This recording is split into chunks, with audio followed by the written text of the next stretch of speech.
Hey Undergrounders, this is John Adolfi and welcome to another episode. Today we are in the north side, but we're on a mystery street. I have never been on this street my entire life, living in Mattydale, North Syracuse, and now up in Granby and doing real estate for over 25 years. This is a mystery street.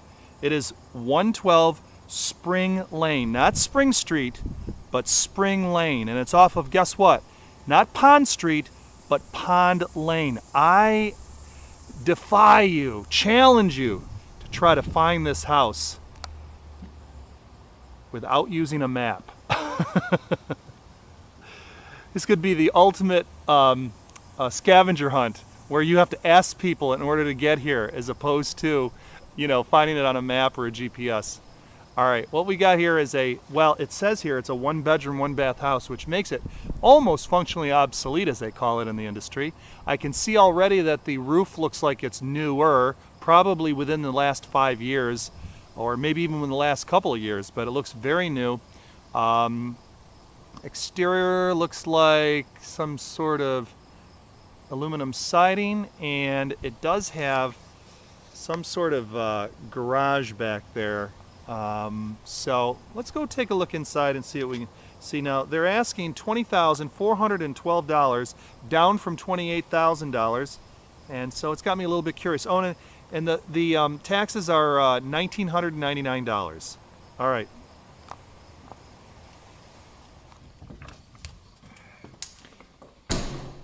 Okay, we walk into the living room. Or no, sorry, dining room. This is the living room. And you got a second entrance here, which, okay, got a hall coat closet.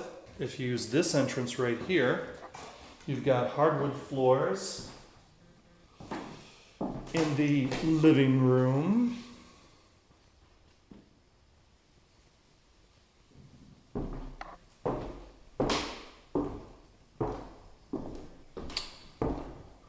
Got what looks like a bedroom with a walk-in closet.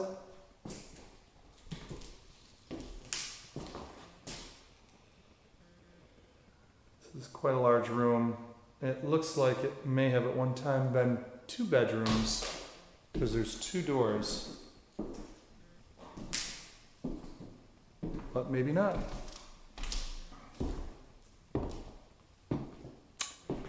Kitchen.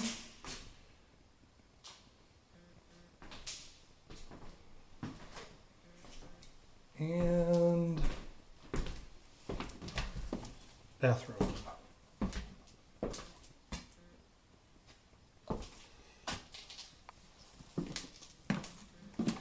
Oh, we do have an upstairs. Let's see what we got.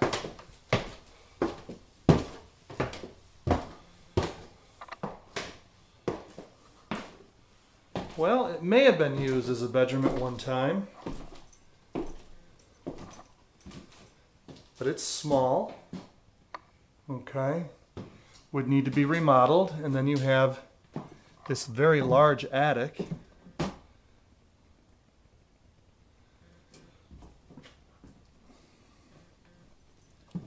right, so there's a little more square footage than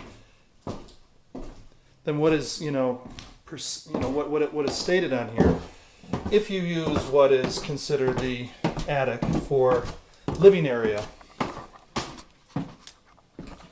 Let's take a look down. Before we go down cellar, I may have misspoke when I was looking at the property.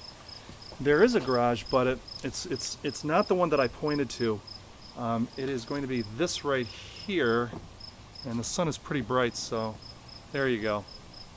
That's got a nice solid stone foundation and walls, and was at one time a 2-car garage. It's currently being used as a 1-car garage with a door there instead of a garage door. Okay, shingles on it need to be replaced, and just got a small little backyard, not a whole lot of mowing that you got to do here. Okay, as we go down in the basement, we've got an octopus furnace with lots of Asbestos. Don't let that freak you out too bad. Why wouldn't I be freaked out about asbestos?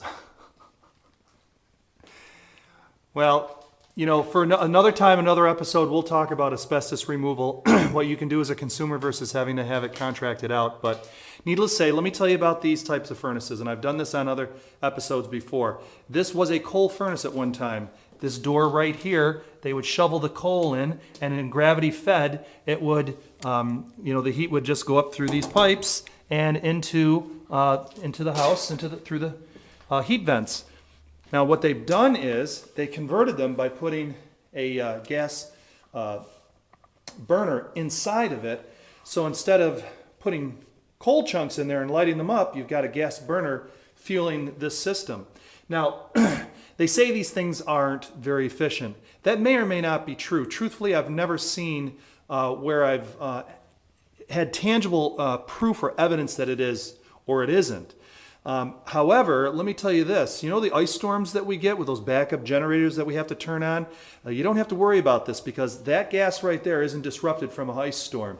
And this right here doesn't need an electrical blower in order to get the heat up into your house because it's gravity fed. And these things, these furnaces have so fewer working parts that they rarely ever break down. All right, we've got a hot water tank here that looks like it is, yep, older. It's approximately 21, 22 years old. To replace this would be about $250 plus maybe another $100 to install it. So maybe you're looking at around a $400, unless you know somebody in the business, replace. And we've got circuit breakers over here. So that's a good thing, all right? Okay, I'll give you my thoughts in just a second. You know, in spite of the negatives that this property has, I did a little digging and found that in 2003 it sold for $43,000, albeit I'm sure it was in better shape than this. But, you know, if you're looking for a one, possibly a two-bedroom house on the north side, and this is tucked away in a quiet little, well, you know, I can't say this is quiet, but it appears to be, you'll see when you drive by this, if you can find the street. I'm going to give this, if you can pick this up in the teens, I'm going to give this a thumbs up. Yeah, I am.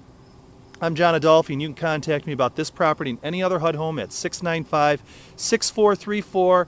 You have a great day, and thanks for stopping by the Underground.